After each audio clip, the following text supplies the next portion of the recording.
dans le cadre de la mise en œuvre du projet de gestion décentralisée des forêts et des espaces boisés, il est prévu le financement et la réalisation d'investissements pour la gestion, la protection et la réhabilitation des forêts et des espaces boisés.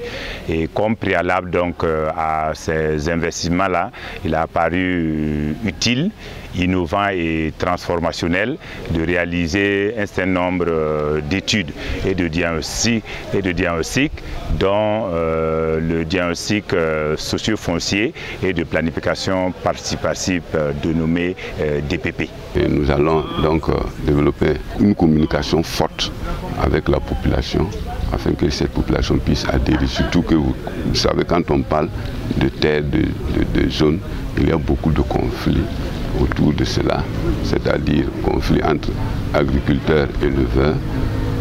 Toutes ces choses-là, il faut que nous arrivions à les conscientiser pour qu'ils comprennent que ce projet est venu ensemble pour le développement.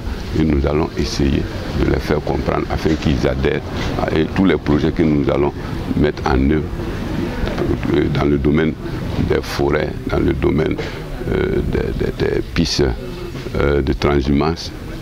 Tout cela soit mis en œuvre. Ces investissements permettront donc de réduire la pression des populations riveraines à ces massifs-là, donc en termes donc de réalisation d'activités génératrices de revenus, pour réduire donc, comme je l'ai dit tantôt, la pression des communautés sur les forêts. Ce que ça va apporter comme résultat, c'est vraiment énorme, c'est-à-dire ça va réduire les conflits fonciers même qui existent, puisque souvent ce sont les conflits fonciers hors forêt qui amènent les gens à rentrer au niveau de la forêt maintenant pour cultiver.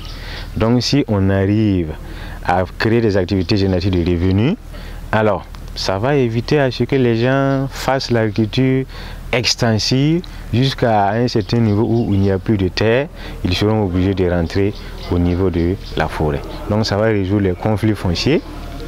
Ça va résoudre les conflits entre agriculteurs et éleveurs et les foyers améliorés. Et ça va vraiment lutter contre la coupe abusive du bois et notamment les aménagements, notamment l'aménagement des bas-fonds, la création de points d'eau. Ça va lutter contre la pauvreté parce que ça va créer des activités. Les bas-fonds aménagés, ceux qui vont exploiter les parcelles auront un peu de ressources, les retenues d'eau, il y a des gens qui vont faire du jardinage à côté. Donc ce sont des activités qui vont lutter contre la pauvreté au sein de la commune de Broum-Broum.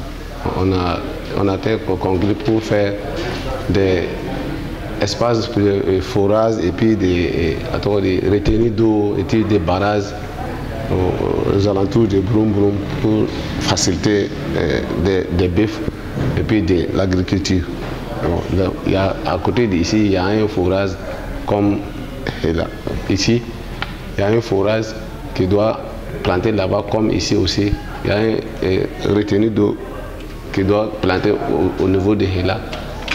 À Banlo aussi, il y a un forage là-bas comme barrage à Broum-Broum.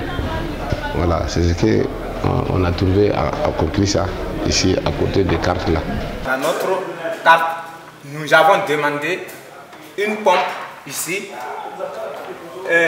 ici, aménagement de bas-fond. Ici, on a demandé un touffe pour l'agriculture et puis un barrage. Après ça, maintenant, et là, on a demandé un retenu d'eau. C'est nous qui avons demandé ça. Et c'est ce qui a déjà fait sur la carte.